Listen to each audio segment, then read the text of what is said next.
Good evening, everyone out there in Irish Breakdown Land. I'm Vince DeDario. That's Trevor Trowbridge. Welcome to another edition of IB Nation Sports Talk. Trevor was nice enough to pull double duty today and be the co-host because Jesse's got basketball practice and Sean is en route to the ACC Women's Basketball Conference Championship tournament down in, I think, Greensboro, North Carolina, I believe is where they're at this week. But they are en route today. Obviously, the tournament started today, but Notre Dame doesn't play until Friday at 5 o'clock. So there will be no Sean Stiers on Friday either. And so we'll see what happens there. But Trevor, welcome to the evening show. I know you have made some spot appearances here and there, but officially welcome as co-host of the of IB Nation Sports Talk, sir. Thank you, man. We're back in the studio like we never left, but it's been some good content, and we've been cranking out some good stuff while Coach Driscoll's down enjoying the Bahamas. So heard you had a drop in. This afternoon, though. Oh yeah. Yep. He can't stay away. I'm curious what the Wi-Fi is like on a cruise ship. Was it pretty crisp? Honestly, it was pretty decent. It was better than sometimes when he's using the Wi-Fi in a post-game press box. It wasn't as it was honestly pretty clear. So it was good stuff. That's wild. Yeah, that's wild. Before the show started, he had to flex on us a little bit, showed us the crystal clear blue ocean and the soft sandy beaches. And outside of my window, it's pretty damp and 45 degrees and windy.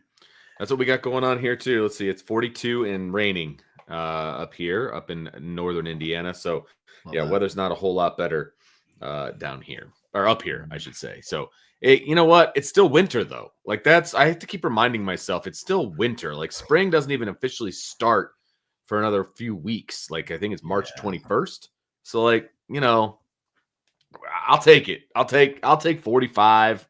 It's not snowing, although that might happen tomorrow. See, the thing that's frustrating is down here. Yesterday, it was 64 and a little sunny, and so right? It's starting to tease you a little bit. I let my dog out, and I was like, all right, I could golf in this weather. It might be about that time to hit the links. And then I woke up today, and it was 34 degrees and raining, and so. Yeah, that's northern Indiana weather for you. It's just this. It's just, you never know what you're going to get. I used to be a baseball coach, and you become a professiondo meteorologist this time of year trying to decide, okay, can we have practice? Can we get outside? What can we do? Is there a window? Do we have to cancel? Whatever. So anyway, it is a midweek mailbag, everybody. So get your mailbag questions in. Obviously, we can always count on Salty Virginia Peanuts to inundate us with questions. Although Salty, some of them are repeats, from what I understand. So, we got a mix of shows here. So you might get called out on a couple of repeats, but we still appreciate the effort on your end of always giving us enough to talk about. That is for sure. So we will do what we normally do. We will pepper some salty questions in there, but then of course everybody else is going to get their opportunity as well. So make sure you get your mailbag questions in here, and that way we can get some questions answered, folks. That's what we want to do. So the show is yours, folks. Get your questions in. We will do the best of our ability to get them answered, and we'll get after it. So we're going to start with Joe. The resident baseball coach in the chat. He says practice was canceled, and which makes sense because of what we're dealing with here. So he's got a mailbag question. He says, what major changes from a schematic standpoint do you see with the defense? Major changes, Joe, if I'm going to be honest with you, I don't really see a whole lot of major changes. I don't think that they're all of a sudden going to start running a 3-4 defense because Chris Ash is in town. I still see it being some sort of 4-2-5/4-3, depending on what the opponent for that week dictates. I do still see them being a predominantly man coverage team because that's what the personnel on your team dictates. If Mike Denbrock showed us anything last year on offense, is you coach to the personnel that you have on your current roster. And right now, Notre Dame is a team that is man heavy They like to blitz, and they have a lot of players that fill that skill set and that profile. Christian Gray, Leonard Moore, Carson Hobbs are all taller, longer, very quick, fluid corners. And so major changes, I don't see any. Yeah. I don't know if they're going to blitz linebackers as much. It's going to depend on how effective the front four are at getting home. I don't know how much Mike Mickens is going to ask of the safeties in coverage because they don't have Xavier Watts. And some of the other safeties are still kind of honing in their coverage skills. I know they got Jalen Stroman from Virginia Tech. He was not asked to cover a whole lot while at Virginia Tech. Adon Schuler's better at filling the alley. He can cover like he showed last season. Sure. But long story short, Joe, that's kind of where I'm at with it. Yeah, I mean, there's not a whole lot to add. It's going to be minimal to the naked eye as far as like a fan, like just watching, you're not going to see, a bunch of three front type stuff or, anything like that. I don't think it's going to look like a Notre Dame defense. And, there's going to be some distinct things that you're going to see, I suppose, some very minute differences and just the way he calls the game, I'm going to assume is going to be different. But from a schematic standpoint, I don't see there being a whole lot of difference. Maybe I'm wrong, but I mean, with the way that he was going about the press conference and talking about what his goals are and his responsibilities are, I just don't feel like he's going to come in here and really change a bunch. I think it's going to look like a Notre Dame defense. That's the best way I can say it. So there, give him a year or two, and I think you're going to see some, his fingerprints on the defense. But initially, I think you're going to see a lot of the same stuff. So we do have a super chat here from Tyler Evans. Tyler, thank you so much for the super chat. How many Notre Dame defensive players in this year's draft want to go for the Cincinnati Bengals, and how many do you think will go there? Well, I guess I am somewhat of a honorary Bengals fan, married into a Cincinnati Bengals family. Oh, did you? I didn't know that. I did. Okay. Mm-hmm. Which worked out well because I really love Joe Burrow. And I've had to explain to the in-laws a handful of times, like, hey, listen, if Joe Burrow went to the Raiders, I would have a black and silver Burrow jersey. That's just how it goes. Love Joe Burrow. But anyways, besides the point, I could see a couple. I don't know if I don't think they're going to end up landing a guy like a Ben Morrison. I don't. Even Xavier Watts might be a little bit of a stretch, but the Bengals' interior defensive line struggled last season. I think they would love to have a guy like Riley Mills. I know they just let go of Jermaine Pratt, one of their veteran linebackers. Jack Kaiser's been turning some heads with some of his performances. So I could see something like that, especially with being able to reunite with Al Golden in Cincinnati. Yeah. I think those would be good fits. But off the top of my head, that would want to go play for the Bengals, probably a lot of them. Mm-hmm. But that will go there, maybe two, maybe. I would say if I was going to bet, if you're putting them in order, right? Who has the best odds of going to Cincinnati from Notre Dame? I think Jack Kaiser is the highest one for me, the most obvious one. And the odds aren't high. I mean, you got a 1 in 32 chance, right, of going to any team. And I think Jack is probably a day 3 guy. And depending on where the Bengals fall and what it looks like when, the picks get to them and, all of those different things, it's definitely a possibility. I think that Al Golden would love to have Jack Kaiser on his team. I do.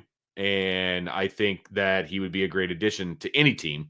But I think he would fit in well in an Al Golden defense. We've seen it for the last few years. I think it's a great fit. Other than that, I think it would just be a toss up. And you got to remember, like, Al Golden is not the head coach. He's also not the GM. So Al Golden can want certain things. It doesn't mean it's going to happen. I think that's the best way to look at it, right? I mean, I'm sure a good GM is going to take into account what your coordinators want and who they want, the kind of players they're looking for, all of those kinds of things. But at the end of the day, the GM is the one making the final decision, right? And if you're in Dallas, it's the owner. So, that has to be taken into account too. You know what I mean? Jack Kaiser could be sitting there ready to go to Cincinnati in round 4 or 5 or whatever. I don't know what his draft projection is, but Cincinnati needs an offensive lineman, or their need is an inside linebacker. You know what I mean? So That's always a possibility too. So I still think he's the highest. He's got the best odds of going, but that doesn't necessarily mean anything. So with that, Joe says, good dig on the Cowboys. See, Sean and Jesse aren't here, so we can make fun of the Cowboys. It's okay. Like, that's where I'm at with this one. Oh, man. All fun things down in Jerry world. You know it. Why don't you pick a salty question for us to kind of attack here? Yeah, you got it. This is a good one. Salty Virginia Peanuts. Will any of the quarterbacks currently on the roster be a starter long enough to break Ian Book's record for wins? Ooh, that's a great question because, look, Ian Book was around for a while. He was a starter for 2.5 years.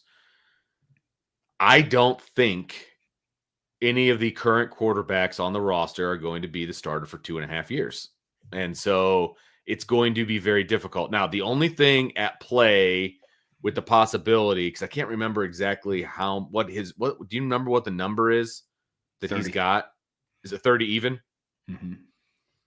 Man, that's like 3 seasons, man. Well, I mean, the only way is if you go to the championship like twice. You know what I mean? You got a chance at it, but what are the odds they're going to go undefeated for 2 years?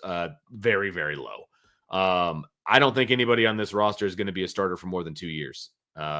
So I would say no. I don't think any of the quarterbacks are going to be on the roster long enough to break Ian Book's record for wins. I think there is an outside chance, and it's not a big chance, but 16 games in a season, they'd have to go. I mean, Notre Dame would essentially have to go undefeated in the regular season and then lose in the national championship, basically 2 years in a row for them to do that and then not win a national championship. Depending on the seasons that they have, I could see maybe one of the guys, not because Steve would be out of eligibility. Steve would have to essentially go undefeated this year, win the national championship, and then come back the next year and at least make the national championship to, I think, tie the record. To tie it, yeah. And then he's out of eligibility. Kenny and CJ are a little bit more interesting because I think it depends for them statistically what they do, because there is a chance that one of them could come back. But if one of those years includes a national championship and the stats are there,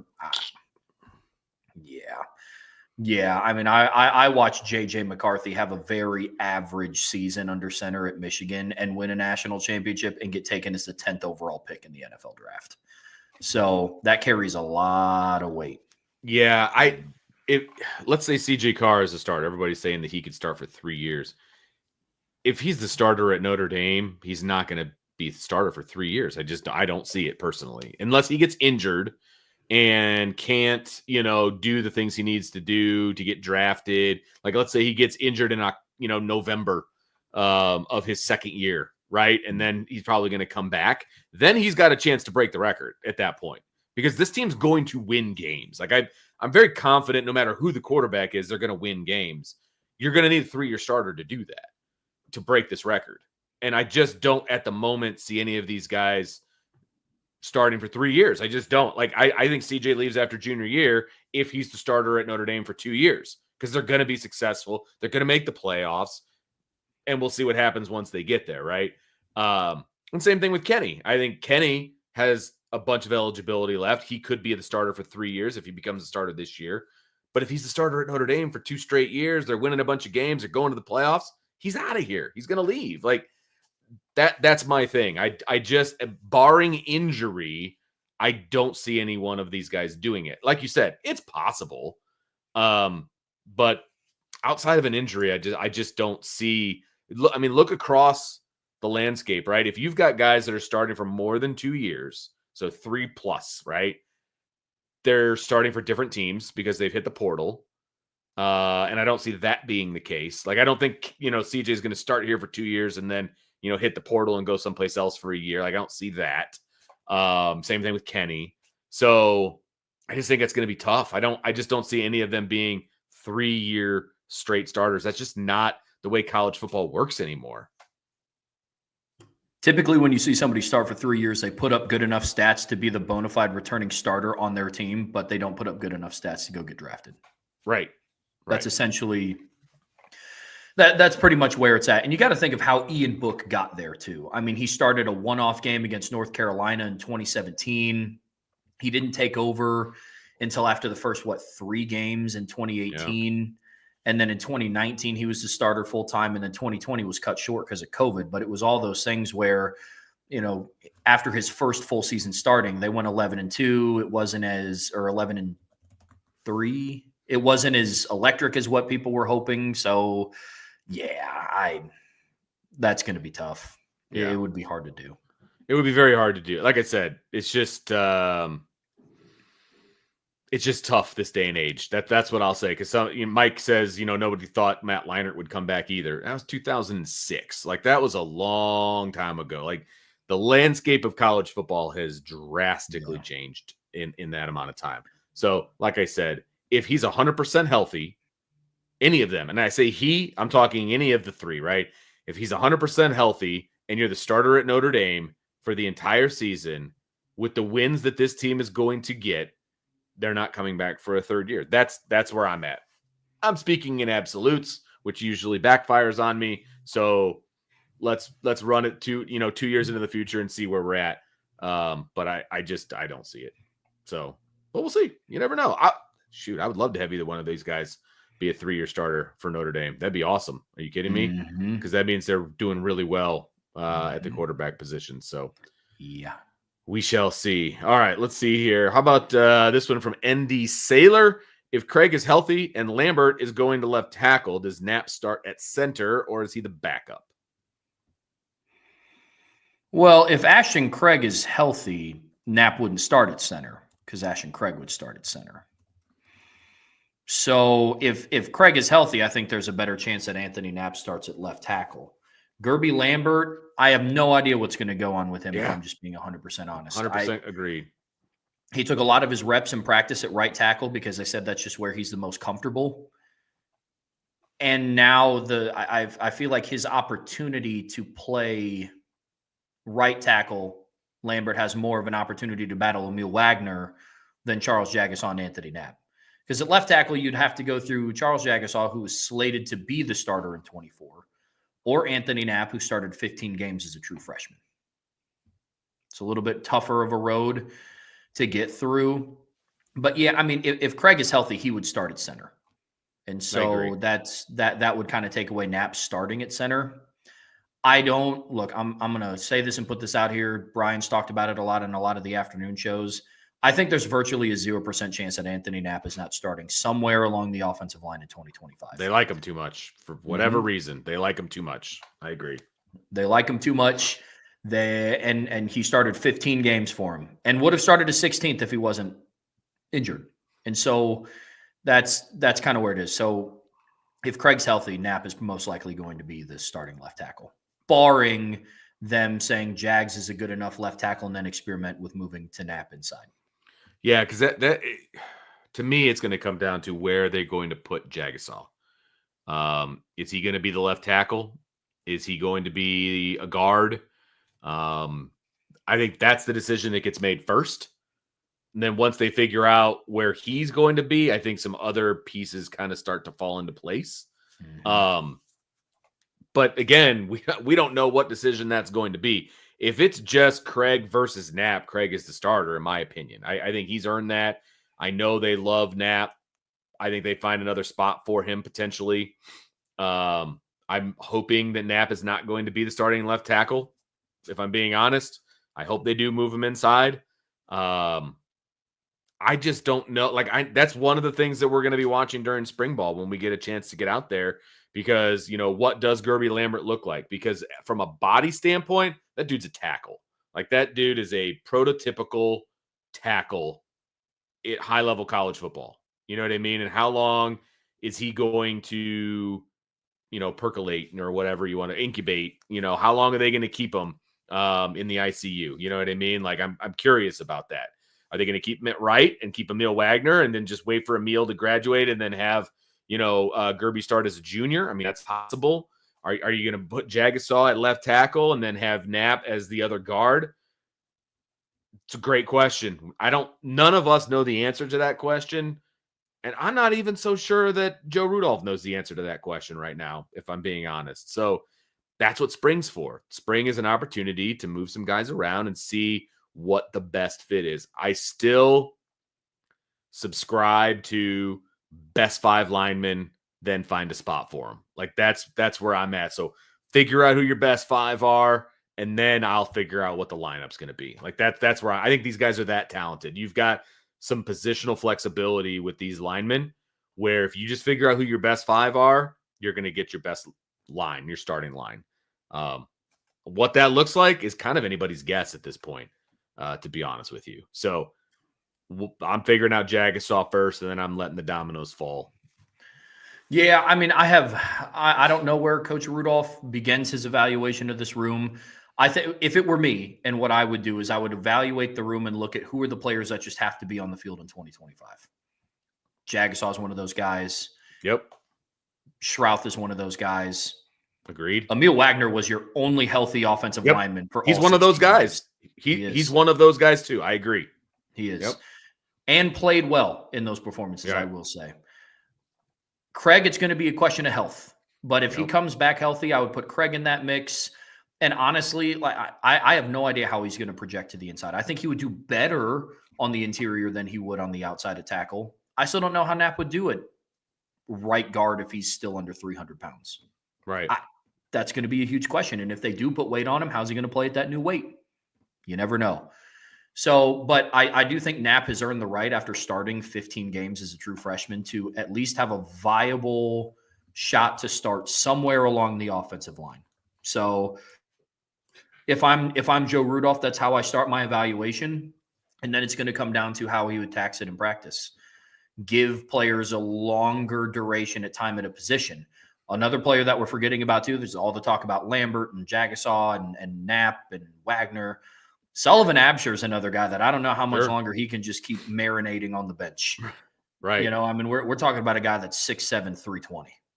I don't know how much longer he's going to just be camping out on the bench waiting for his opportunity, because that guy needs to play too. And so it's a spoil of riches at Notre Dame on the offensive line. And this is a problem that I foresee them continuing. Not a problem, but a situation I see them having in the future as well, with all the great players coming back. So who knows, man? All I know is Jagasaw needs to play somewhere. Yep. Completely agree with that. Completely. He will be a dominant guard, or he's going to be a dominant tackle. Like, I don't really care. I don't really care. And Billy Schrouth is a dominant guard. You're going to have dominance from those two players, and a healthy Craig is a dominant center, in my opinion. So if he's healthy, he's in. Those other two guys are in. I think Emil Wagner has earned his spot. And so really there's one spot that's available if I'm the offensive line coach. You know what I mean? So who's that going to be? I guess we'll just have to wait and see if we're even correct on that front. So, but look, the fact that we've got like 17 different offensive line projections in the chat right now tells you the talent level that's there. You know what I mean? And you can not go wrong in a lot of ways. Yes, agreed. Which, let it be known, if it's any one of those combinations, I will be okay with it. Sure. I mean, even I do believe that Knapp should be on the interior, and I think Jagasaw should be the left tackle. But there's other worst cases scenario that you're starting left tackle going into 2025 is a true sophomore who started 15 games, including 3 postseason games.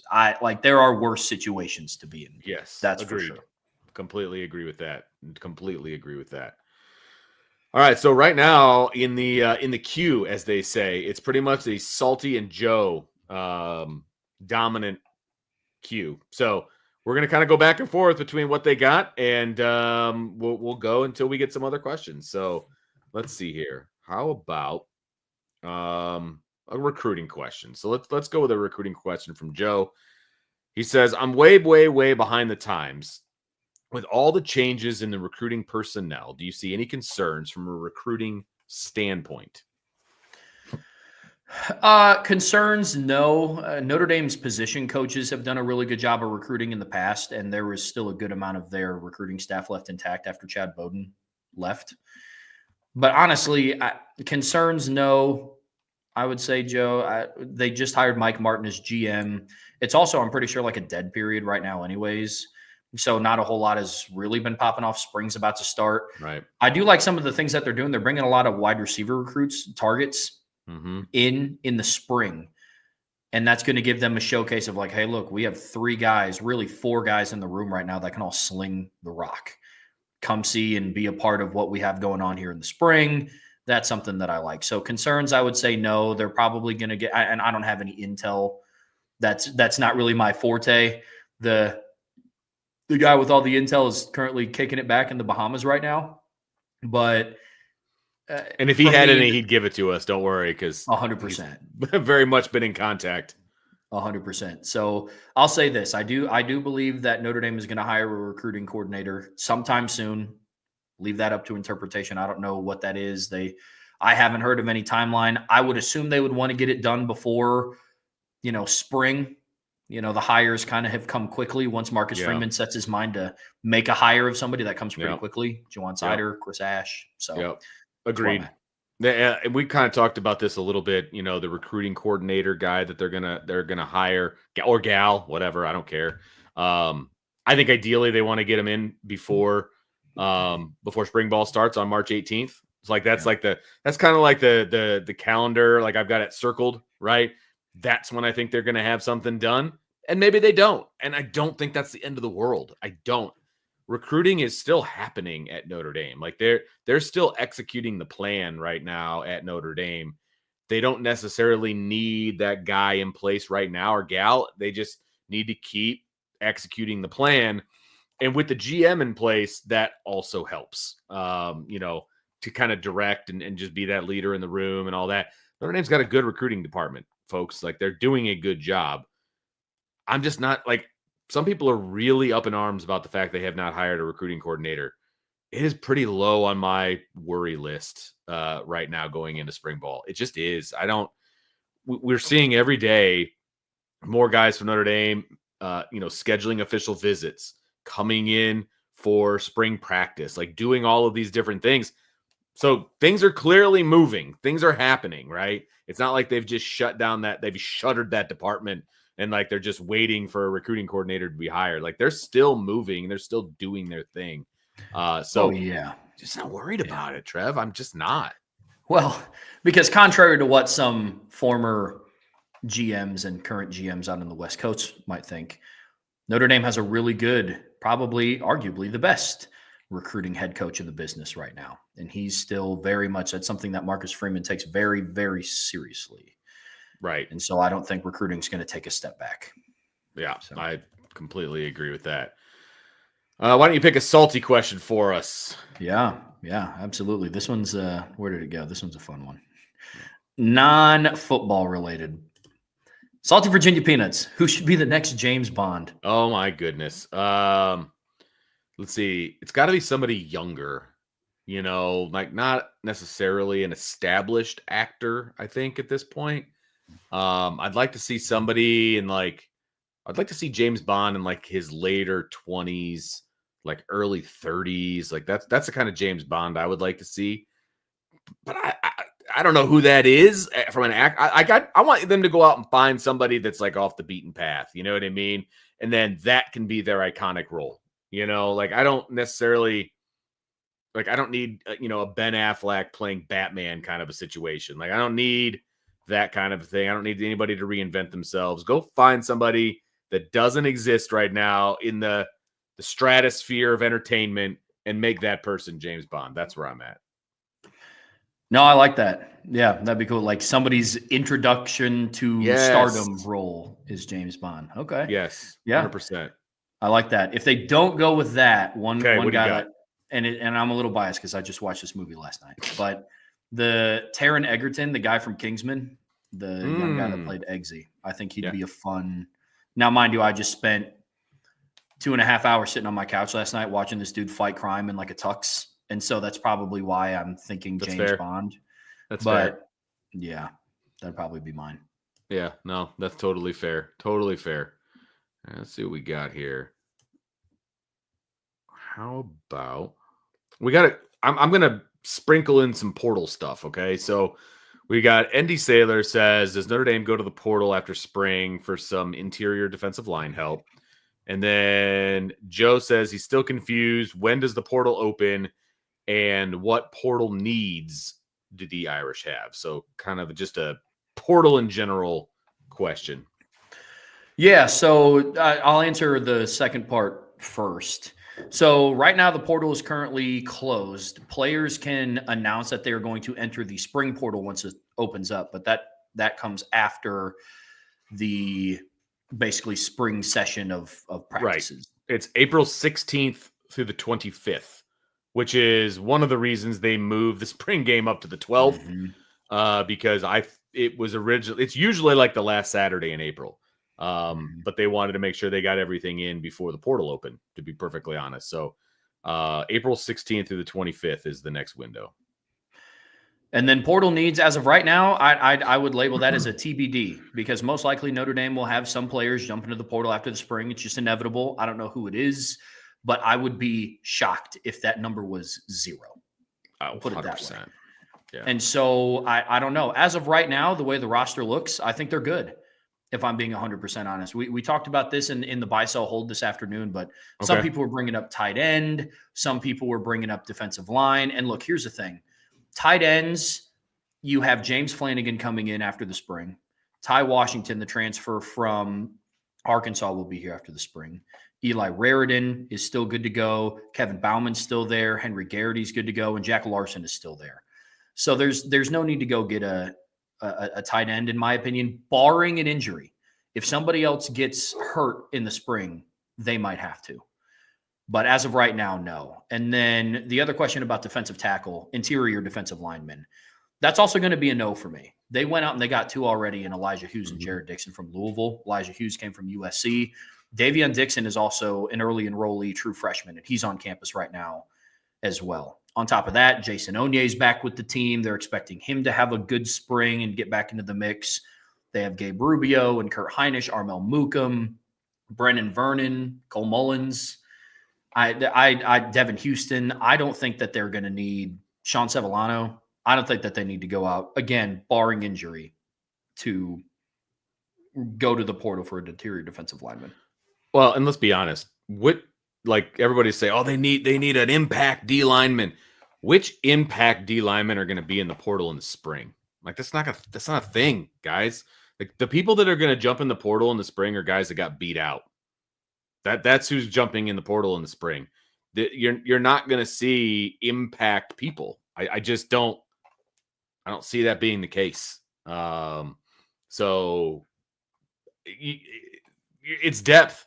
You're bringing in depth people in the spring, in my opinion. That's just been the way that it's been.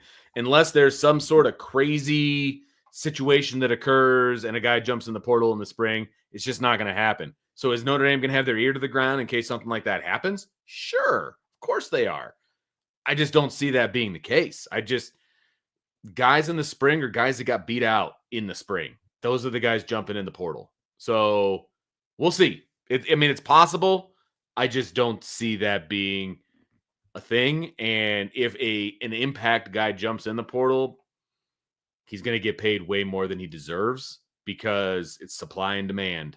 The supply will be low. The demand will be high. Interior defensive linemen, almost next to quarterbacks, require quite a bit of money in the portal. And Notre Dame has the depth. If you ask me, I'd rather them spend the time developing the guys that they already have in that room than going out and getting a very expensive one and done. Yep. Barring an injury. Look, there is a player at every position that if they jumped in the portal, Notre Dame should make a run at. But do I think any of them are going to jump in the portal in the spring? No, I don't. Right, do I think Zane Durant or Peter Jones are going to hop in the spring portal? No, I don't. And so there's always players, but no. I'd rather you develop the talent in the room that you have. Yeah, no, totally. There's a question about kickers and the way they shape the ball for kickoffs. I'm going to hold on to that one and see if, like, my kid should be coming home any minute from track practice. So I'll have him answer it because I don't know the answer, but I know he does. So I'm going to hold off on that one. And then Joe, just because I just brought that up, he says, any more bites from any other schools? my kid is signed, sealed, delivered, man. He is he's going to Hillsdale College, and he signed his letter of intent. And so as far as the NCAA is concerned, he's off the market. So nobody can contact him at this point. So I don't think anybody illegally is going to contact a incoming freshman either to get him to break his letter of intent. So he's signed, sealed, delivered. He's going. He's excited about it. And that's kind of where we're at. And but thanks for asking, Joe. I appreciate you very much. So chance to start right away and a really, really good education. So he's pretty fired up about the whole situation. So so we'll see what happens. We'll see what happens. Love that. Yeah, man. We're excited. We're planning a couple extra trips up there and all kinds of stuff. So anyway, all right. Do you know anything about Notre Dame hockey? Because I don't. I don't. Unfortunately, I'm sorry, Salty. Salty wants to know why Notre Dame hockey's having such an off year. I know they're really young, which is definitely part of it. Therein lies my entire hockey analysis. So if somebody else has hockey analysis, they can throw that in there. But I honestly have no idea. So sorry, buddy. That's all we got from hockey. Why don't you pull another Salty question? I'll kind of work the bottom here and see if we can't figure out some other stuff here before we move on to rapid fire. Yeah. Let's see. All righty. Here's a NFL question from Salty Virginia Peanuts. Why didn't Michael Mayer succeed with the Raiders? Is it Brock Bowers' fault? I kind of always wondered the same thing. I can't say that I watch a lot of Raider games, but they have two really elite tight ends, to be honest with you. Brock Bowers is better. And he fits the mold maybe a little bit better. And so he became tight end one. And there's not a whole lot of teams out there that are going to actively, like, consistently utilize their second tight end. Is he is he a free agent now? Because I don't think he's been in the NFL that long. So I wouldn't say that he didn't succeed. No, he's on the trade block. Is he on the trading block? Dude, if he falls to the right spot, he can make some waves, man. I think he'll be just fine. It's just unfortunate that the Raiders are the Raiders and that they also went and got Brock Bowers the year after Michael Mayer. Like, that's just, it's unfortunate is the best way I can say it. I had, and this might not sit well with some, because let me preface this and say that I loved Michael Mayer when he was at Notre Dame. From an NFL standpoint, there were things that I did have questions about of him going into the league. I did. He has good size, but he doesn't have tremendous size. He's like 6'4", 265. He ran like a 4.7 40, so he wasn't like a George Kittle type in the open field, but he wasn't like a 6'5", 6'6" type of guy either. I guess the Raiders and their offense wanted more of a true pass catching tight end. And that is what Brock Bowers was. And Michael Mayer needs to play a little bit more attached to the line of scrimmage like he did at South Bend. Whereas Brock Bowers, you can split him out wide, you can flex him out, you can line him up in the slot like what the Raiders did. I think if Michael Mayer goes and lands at the right spot, I think he'd be fantastic. And I don't know where that is. There's an NFL team that plays 10 minutes away from my apartment that could use a tight end. There's a lot of things they could use. And I would love to see him in white and blue. I think that'd be fantastic. I think, he's really good.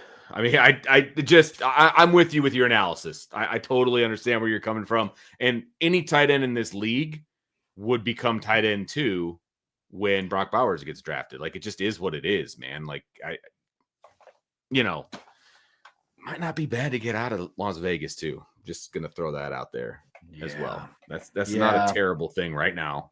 Mm-hmm. That's kind of where I'm at. Mayer was also plagued by just like really not great quarterback play. I know Bowers' numbers were good, but look, man, rotating back between, Gardner Minshew and Aiden O'Connell. And like, that's going to be tough for any receiver outside of their one lone target being Brock Bowers to have the ability to put up good numbers. I'll say that. Agreed. Yeah.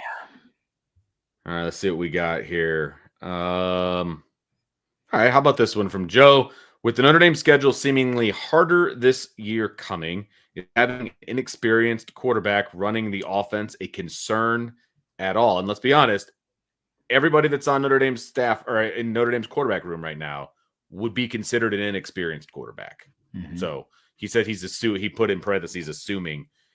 I mean, whoever it is, they're going to be inexperienced from a starting standpoint. So correct. Go, sir. A concern at all? Like, I mean, it is a concern because when you go with, I mean, your most experienced player in that room is Steve Angeli. And is there a concern regardless of who it is? Yeah. Can you carry the weight of a full season? It's a lot different when the lights are on you as QB1 in South Bend than it is being the guy that comes off the bench, you know?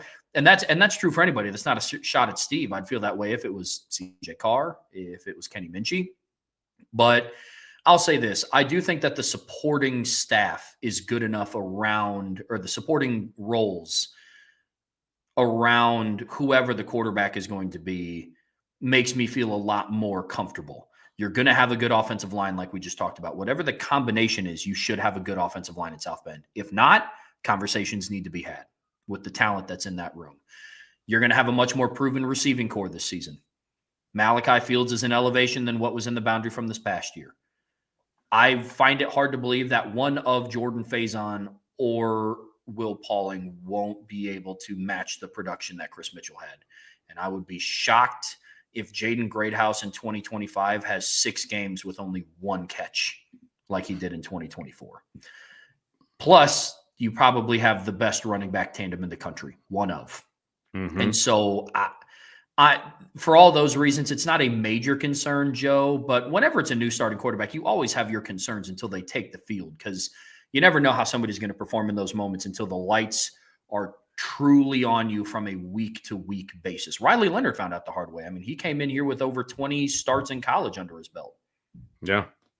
And then he was like, ooh, okay, being the starting quarterback at Notre Dame is a little different than being the starting quarterback at Duke. Correct. So, highest of highs, lowest of lows in a 1-week span. Yeah. Mm-hmm. Yeah, no doubt. No doubt about it. No doubt about it. All right. I'm going to pull up the next question. You read it, and we'll have our special guest answer it. So I'm going to mute myself with the transition here. Mark Avalone has a question for the special guest coming up. Somebody with more special teams knowledge than both Vince or I. But Mark Avalone asks, kickers seem to try and shape the ball on kickoffs. Does it really do anything? Honestly, I don't know if it actually does anything, but in my mind, it definitely opens up the sweet spot more, which allows me to, hit a clean ball, which is all you're looking for on kickoff. That's Love about it. Though. Yeah. Love it. Okay. You heard it here first because that's more special teams. If anybody's got any more kicking questions, they can go ahead and throw those in. I was about to say, we have the guy in the chair now. So if you have any more special teams questions, let me know. In the meantime, you can pull up a salty question. Okay. You got it. All righty. Let's see here. Okay. Are you going to go to the Blue Gold game? Are you going to the Blue Gold game? This is a question for me. Yeah, sure. Mm-hmm. Why not? Are you going to the Blue Gold game? Oh, I'm pretty sure the Hillsdale, their version of the Blue Gold game is also on the same day. So I think I'll be heading in the opposite direction. Gotcha. Sure. Okay. And then one more in here from Andrew Gilmore. What was the biggest kick you ever hit? The biggest kick? Mm-hmm. Are you looking at me? I don't know. I'm trying to think. Like, in a game, I'm probably... You could go distance or in a moment, I guess. I'll do you one better. I'll go biggest kick and biggest punt. Biggest kick was probably to open up what was the Elkhart game. Yeah. And that was I don't remember if it was sectionals or not, but your boy here went to Elkhart Memorial. So okay. So to open up the Elkhart game this year, we knocked down a field goal to set the tone. And then the biggest punt was probably the New Prairie punt where we got stopped up in the beginning of the game-ish or something like that. Deep. And then we flipped it to the 18-ish yard line. Yeah. So I think it was a 55-yard punt. Was one of the best ones of the year. And then we went down and we got a 3 and out, and then we scored and that like flipped the game. So that was definitely the biggest punt. Yeah. Okay. The punt against Mishawaka was pretty good though too. That too, yeah. Yeah. And then I have a question for you from a punter's standpoint. What is the reason for the rugby punt? What's the benefit? It's a lot more consistent for a lot of guys. There's a lot of Australian punters as well, so that's just like their natural thing. For an American punter, though, the Australian punt or like the flip-flop punt, it's a lot better for pinning people. So like if you hit a spiral punt, you can control where it is and like the distance pretty well. But with an Australian punt, you can put it like a lot closer to the end zone, and you know you're going to get that back bounce every single time. Well, there we go. Well, all right. I've learned something new today. Appreciate you, man. Well, all right. That was fun. What up? Definitely the better looking DeDario was on the show just now. So, you know. All right. I think that's going to do it. I think that's going to do it for our mailbag section of the day. Let's are you ready? Are you ready for a little rapid fire? Always ready. All right. Let's see what we got here. First, we got to change the thing. See, we get the mid boom. Mm-hmm. All right. So we're changing to rapid fire. Let me pull up the questions. All right, here we go. Notre Dame is currently sitting at 10th in the 2026 recruiting cycle. So to you, Trevor, who covers recruiting a little bit more closer than I do, that is blank to you. It's a little unfair, but expected. Notre Dame's recruiting classes will always be dampened a little bit by what the national recruiting services have. I think they're building out a solid class, especially if they're able to close on some of these other wide receivers that are on the big board. Connor Salmon's up there. Kadon Finley's up there. Braden Robinson's on there. So there's a lot of really good commitments to follow up on the pipeline. But, I mean, they have some really solid players right now in this class. Tyler Merrill, who he is a top 150 kid. He's number 5 in the position in the country, 3 in the state. You know, Thomas Davis Jr. is a 4-star. Noah Grubbs, obviously, we've been hearing a lot about. Ben Nichols is a good commitment. Sullivan Garvin's a good commitment. So a lot of those guys, I think, are going to rise in the rankings. But 10 right now, I mean, honestly, per usual with a Notre Dame recruiting class, I think that it's underrated, but they will continue to be because there's some commitments that, let's be honest, if they were to commit elsewhere, they'd be a little bit higher ranked of a kid. I don't get that. I don't see how. I mean, that happens every time. I don't get it. And once they commit to Notre Dame, sometimes they fall in the rankings. And you know, I try not to be the conspiracy theorist when it comes to this kind of stuff, but it just seems to happen all the time. And I don't get it. I just don't understand it. But I mean, being 10th means you're in the top 10. Obviously, I'd rather be there than the outside looking in. Like you said, there's still a bunch of fish out there. So you got an opportunity to raise that, but some of those fish are going to go elsewhere. And, you know, these other teams are going to raise theirs as well. So, you know, we'll see what happens with Notre Dame. But I just feel like if Notre Dame can be consistently top 10 and then like every other year, top 5, I feel like they're going to be in great shape because Notre Dame, what they do a very good job of is identifying some guys that maybe other services and other schools may undervalue, but they have a higher grade and a higher, you know, feel for those guys. And that just hurts their overall ranking because they're not a service kid, you know, that kind of thing. Okay. You know, I'm okay with stuff like that. You know what I mean? Now you still got to make a splash with some of these big names, but I don't think their overall grade is ever going to be, you know, a number 1 class kind of a situation just because of the way these things happen. And I'm actually okay with that, to be honest. But, hey, the higher the rankings, the better, I guess, as well. So it is. Yeah. Yeah. I mean, the example that I will always draw back to is Bryce Young. If Bryce Young at 6'7", 260 committed to Alabama, he'd be a consensus 5. Yeah, 100%. That's just how it goes. 100%. Just how it goes, man. Yep, no doubt about it. All right, so from one poll or one ranking to another, saw that Notre Dame ranks 4th in tailgating experience behind Ole Miss, LSU, and Cal of all places. So this is blank. Hilarious. I think whoever put that poll together has never actually been in South Bend for a tailgate. If I'm being 100% honest, right? That's just, look, I can't say anything about it because I haven't been to a Cal tailgate, so I can't say that one of them is significantly better. But I've been to some pretty heavy hitting campuses on a game day, and it doesn't touch Notre Dame's tailgating experience. Doesn't. And when I'm talking about games, I went to Clemson, Louisville in 2018 in Death Valley, Clemson's version of Death Valley.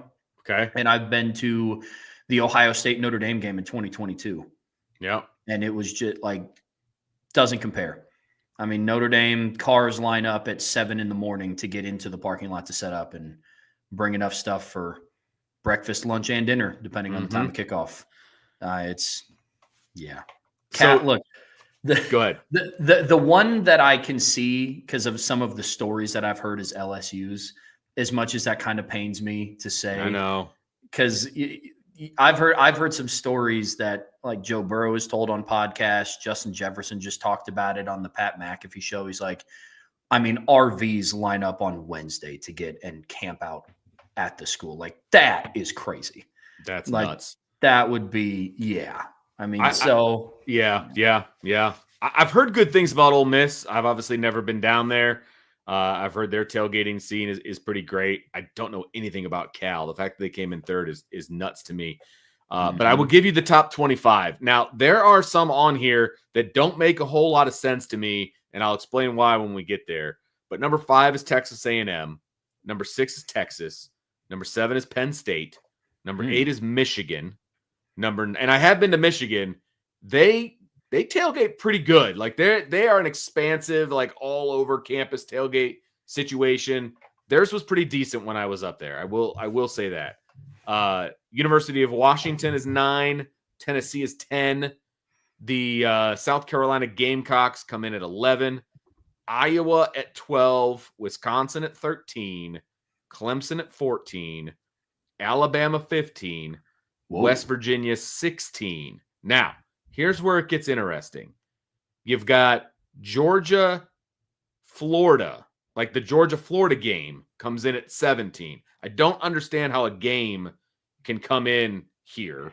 And there's a few of these, right? You've got Georgia-Florida at 17. You've got the Red River rivalry at 18. So Texas is on here twice, which I don't know about that one. I don't think you can just have a game. Whatever. San Diego State, 19. Auburn at 20. And then rounding out the top 25, Nebraska, Oregon, Ohio State, Southern Cal.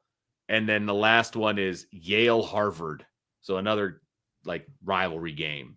So thoughts on the whole thing? On the whole thing. Look, here's my thing. Okay. One, the Irish Breakdown tailgate alone is better than 7 of those tailgates that you listed off. I'm going to say that right now. Not wrong. 1. 2, if you're going to pick individual games, I'm shocked that you didn't put the tailgate for Michigan and Ohio State. Right. For the game. I'm amazed that they didn't put the Iron Bowl tailgate on there. That's wild. Yeah. I mean, again, some of it I haven't been around. I'm going to be honest. We haven't been all over the country just to tailgate. Yeah, although if they need somebody on that committee for next year's thing, I'm more than welcome, more than happy to volunteer. That would be great. I will do that. Oh, I know. I could tie it into work too. I'd provide some great content, a lot of articles for the board. Oh yeah. I'm gonna start putting together my pitch for Brian now. Yeah. IB tailgate rankings. Mm-hmm. Let's do it. Let's do it. We can get an RV and we'll just travel around the country tailgating all fall. Let's go. And we'll link it up with where some of the top recruits on Notre Dame's big board are also taking visits at. Let's roll. Let's roll. Okay. To know what Notre Dame's up against. It's done. As the self-proclaimed vice president of Irish Breakdown, I'm going to take it to the board meeting here. All right. All right. Sounds good. All right. Oh, that's funny. All right. Next question. The ACC Women's Conference Championship begins today. All right. Notre Dame is seeded number 2. They don't play till Friday at 5 o'clock. Scale of 1 to 10, the chances of the Fighting Irish winning the ACC championship. 10 obviously being the most confident that they win. Yes, sir. I'll put them right now at an 8.5, 9, if I'm being honest. I still think that they're the best team in the ACC. They overcame back-to-back losses in a really convincing win over who they played, Louisville. Yeah. Yeah. And again, I've always said this. I've said this about men's. I have said this about women's. When you have a really talented backcourt, that does wonders for you in tournament play, whether that's conference tournaments, whether that's the big dance. And I think Notre Dame has the best backcourt in all of women's basketball right now with Olivia Miles and Hannah Hidalgo. And so that for me, you throw in Sony Citron as well, who's also a guard. That's a heck of a 1-2-3 punch at guard for sure. Yep. So yeah, mine's about 8.5, 9. What say you? Yeah, I'm right about there. I'm like 9, I think was what I wanted to say, because I don't want to be absolute and say, it's a 10, they're going to win it, no problem. Because in the 2 games that they lost, they kind of forgot how to play defense. And I don't think that's going to be the case again. I also don't think Hannah Hidalgo is going to be as cold of a shooter as she was in those 2 losses either. So for the perfect storm of them losing again, I don't see that happening. I think they got their wake-up call. And because of it, they didn't get the outright regular season championship. They had to share it with NC State. And so I just, I don't think that they're going to have that issue moving forward. I don't think they're going to forget how to play defense. I don't think they're going to let teams take them off the dribble. They're not going to forget how to play help side defense. All of those different things that plagued them against Florida State and that, plagued them against NC State. Like, I just don't see that being the case. And so I'm fairly confident not only are they a better roster and a better team than anybody in the ACC, they are going to prove their depth, and that other stuff was a one-off. I think they're going to be just fine. So Go Irish Nate says the only thing the Irish ladies should be doing is layup lines. They've missed some easy little bunnies. There's no doubt about that. Don't want to miss those bunnies. That's for sure. And as long as they play defense, they're going to be fine. Because I agree with you. Guard play takes over in the tournament. This is the first tournament of the tournament. You know what I mean? And if they also have something on the line, not just the ACC tournament championship, but if they win the tournament championship, I think they're back on the 1 line again. So they've got something to play for here. Right now, they're solidly on the 2 line no matter what happens. If they win, I think they got a shot at being a number 1. And that's something to play for right there. So they've got that carrot, and I think they're going to take it, and they're going to make some people wish they're not playing the Irish over the next 3 days, Friday, Saturday, Sunday. So hopefully we're right. Yeah. In order for Notre Dame to drop back-to-back, those 2 games back-to-back, Olivia Miles and Hannah Hidalgo combined to go 24 of 74 from the floor. Exactly. I don't see that happening again, if I'm just being honest. Right. It's just like a convergence of storms. You know what I mean? Like neither one of them were really on fire shooting. The defense wasn't great. Like, I just don't see that all happening again in the game, And if it does, they're going to lose. Like, that's kind of where we're at. And you hope that's obviously not the case, moving forward. Yep. So Notre Dame recently officially announced that the opener at Miami will be a 7:30 p.m. start on Sunday of that first weekend. So Sunday night, Notre Dame football. Do you buy or sell the night game to open the season? I definitely buy it.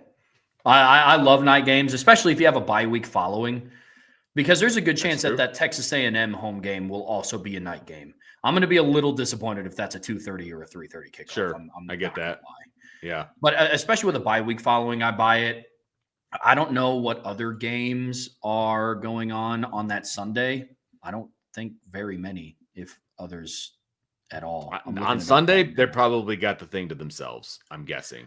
Most likely, yeah. On the opening Sunday, Notre Dame. See if you can find. You're probably find it faster than me. It's South Carolina plays at Virginia Tech that day as well. but it's a neutral site game in Mercedes-Benz in Atlanta.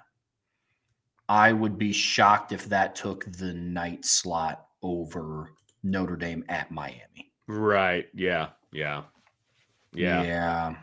That's not gonna garner the viewers that the Notre Dame Miami game is gonna garner. So that's gonna be an afternoon game. Notre Dame Miami is gonna be the night game, because I don't think they're also going to want any kind of competition for those games either. You know what I mean? It's gonna be the only thing going on, because when does the NFL start? Does it start this week, or does it start the week after? Do you know off the top of your head?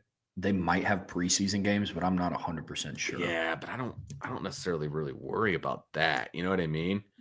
Are you talking about the NFL regular season? No, yeah, it's always a week after September, right? Okay. Yeah, week 1 in the NFL starts Thursday, September 5th. Okay, so there you go. So and that's a weekend where Notre Dame's not even playing. So yeah, I think you're going to be in pretty good shape there. You're going to want that to be the marquee game, Notre Dame Miami. And then obviously I believe there's a Monday night game as well. They kind of spread out the games that weekend, which I think is actually pretty smart. So you got TCU, North Carolina. So of course the Bill Belichick hype train will be in full force on Labor Day Monday at 7:30. So yeah, I think that's what do you think about the whole Bill Belichick hype train, by the way? What do you think of this whole thing? I honestly think he would have been a better fit to be hired as a GM than he would have been as a head coach at the college level, if I'm being honest. Because the way that college football is trending is you're going to need somebody in that position to know how to handle cap space, and somebody how to handle roster maintenance and how to handle roster management, all those different things. And that's right in Bill Belichick's wheelhouse. What is not in his wheelhouse, I have to imagine, is recruiting and building relationships and buying into the development of young people, something that is very important at the college level. Right. I don't see that from our boy, old Bill. I don't, especially not at this point in his career, because even older college coaches get to the point where it's just like, I don't want to keep up on this grind, because it is a year-round thing. And so, if you have a player struggling to, get playing time on the field, and they come into your office like a lot of college kids will do, hey, coach, what do I need to do to get more playing time? I don't really think Bill Belichick sitting back in his brown leather chair, I'm assuming that's just what it is, because that kind of seems on brand. Yeah, of him sitting back and saying, just be better, will you? Like, I don't really think that really is going to do much. So he's going to have people for that. Go talk to your position coach. Yeah. It's going to be, I just don't see this being a success. I just don't. I don't know. I guess we'll see what happens, but they are pouring a lot of money into this experiment. $1.5 million for the GM, and all of these different things. Like, you're pouring a lot of money into this experiment. So, we'll see. I don't think he's got the whatever it is. I don't think he's got it for college, but we'll see what happens. So the Las Vegas Raiders, we talked about them a little bit earlier today when we were talking tight ends. Let's go to the other side of the ball. They've made Max Crosby from Eastern Michigan the highest paid non-quarterback in NFL history today. He signed a 3-year, $106.5 million extension with $91.5 million guaranteed. So the million that he donated to Eastern Michigan to renovate their field is chump change, basically.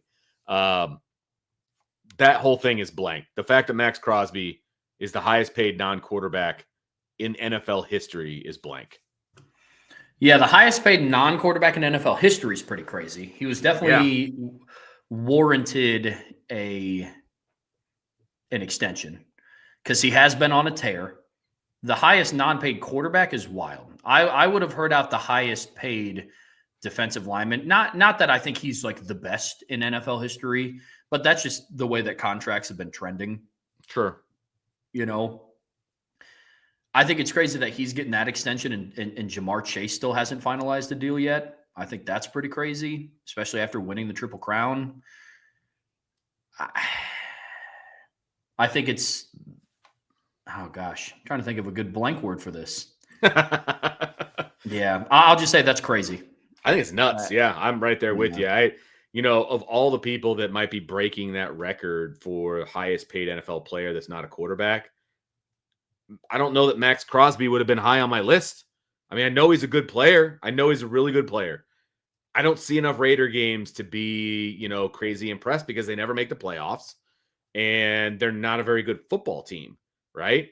And so I don't know. It just kind of surprised. He seems like a great guy, active in his community, and like obviously gives back to his alma mater.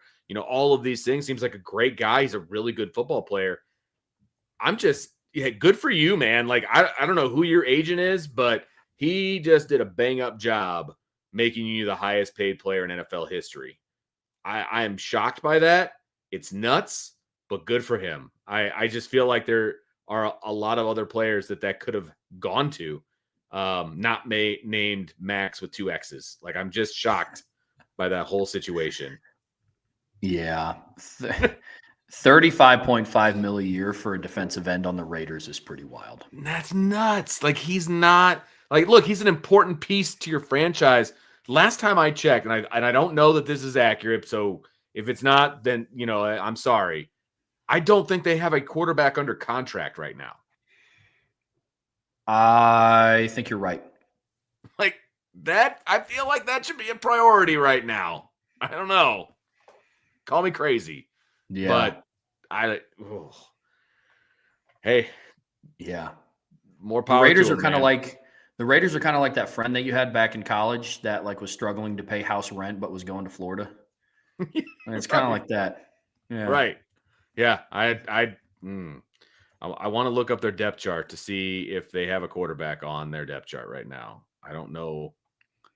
Let's see. Well, they got Gardner Minshew as the starter right now. I feel like that was at the end of last year. Like, I don't feel like that's accurate for right now. But anyway, whatever. They got quarterback issues. Apparently, they no longer have defensive end issues. So, At least on one of the defensive end spots. Yeah. Right. Yeah. Okay. All right. Good job, Max. All right. So the IU men's basketball has jumped on the whole black uniform bandwagon, wearing all black uniforms against Oregon last night on the road. And then they proceeded to lose the game 73-64 while they're firmly on the bubble for the NCAA tournament. So do you buy or sell the Hoosiers going all black with their uniforms? I buy the fact that they need to get somebody else besides Adidas to sponsor their uniforms, because the all black unis were not the first thing that they meant. I don't know if it was against Wisconsin, but earlier this year they had jerseys that legitimately looked like practice jerseys that were really in-game uniform. It was bad. It was weird. Like the number was just like small and like off to the side. Like a baseball uniform? Yeah, like it was wild. Yeah, I don't know what all that's about. So I'm definitely selling the all black unis. It is what it is. I know that's a popular trend. I think if done right, it can look pretty sweet. Yeah, but that's fair. Yeah, I'm just not a fan of the, if it's not one of your colors, why are you wearing it kind of a thing. Like that's where I'm at with the black uniforms. You're right. Some of them can look good. Like, I'm definitely a sell on like Notre Dame wearing black uniforms. That's not what I want to see. Black is not a uniform color for Notre Dame. And I know basketball has done it. I don't like it. That's me. I'm the old man, get off your lawn guy. And I hate IU basketball. Like, I have come out and I've said it. I hate IU basketball, but they have one of the most iconic uniforms in men's college basketball. Why are you messing with it? Why are you messing with it? Okay. Like, the crimson on the road, the white at home, like that's college basketball in a nutshell. They haven't changed that much from their early days of, playing in the 70s with Bobby Knight and the whole deal to now. Why are you messing with it, man? Like, let it go. Be who you are and embrace it. I don't understand why they felt like, well, we're going to Oregon. They have 17 different uniform choices. Let's go all black. Like, I don't know. I don't get it. I don't get it. Not for me. It's a huge sell. Huge sell for me. Huge sell. Yeah. It's not going to make them play better. I'll tell you that. mean, you're on, I don't know, man. You're on the bubble of making the tournament. You know, you want your coach fired. You go out to Oregon and you just lay an egg. Like it was just not a great game for them. Yeah. All right, final one. Oh, yeah. Yeah. No, I was just kind of talking out loud. Yeah, you're good. No, you're good, man. That's what we do. All right, final question of the night. ESPN has officially canceled the show Around the Horn after a 23-year run. First of all, I can't believe that show's been on for 23 years. So I'll just say that first. Its final episode will air on May 23rd. So scale of 1 to 10, your care level with the fact that Around the Horn is being canceled. Full transparency, a 1, because I had to Google what Around the Horn was. Oh, you didn't know? Oh, I knew that it was a show on ESPN. Here's why I say that. Is because there are now so many shows that are like that Sure. It's so hard for me to keep up with. First Take, Around the Horn, Good Morning Football. There's a new show like that popping up every single. Yeah.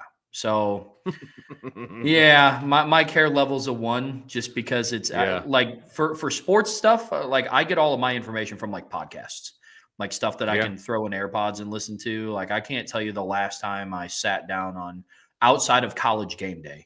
I can't tell you the last time I sat down and watched like a news show like that on ESPN. Yeah. But that's me personally.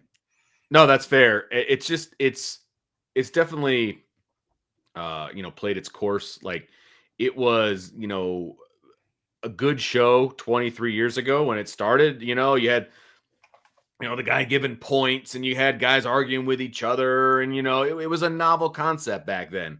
It's run its course. Like it's not a thing anymore. It's not exciting. It's not like the news is, with the news cycle, the way things go nowadays, like by the time they're talking about it, it's old. It's old news and it's not that exciting, to be perfectly honest with you.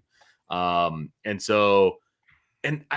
feel like some of the guys, some of the talking heads, as you say, because you're not wrong, the ones that are on there, like their shtick gets old.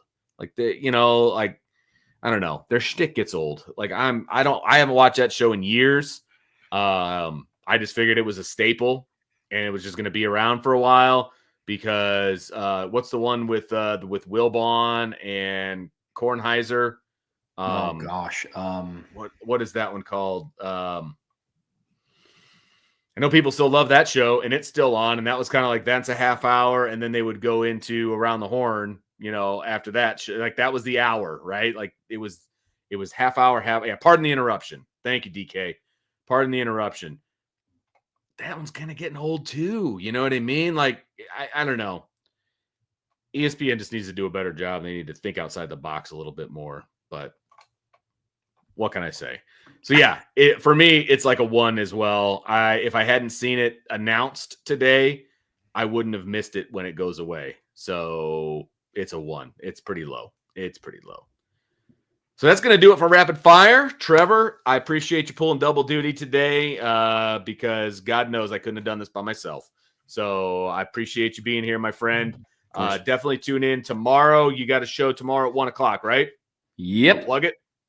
Yeah, we will be live tomorrow at 1 p.m. We are going to continue talking about Notre Dame's offseason with spring right around the corner.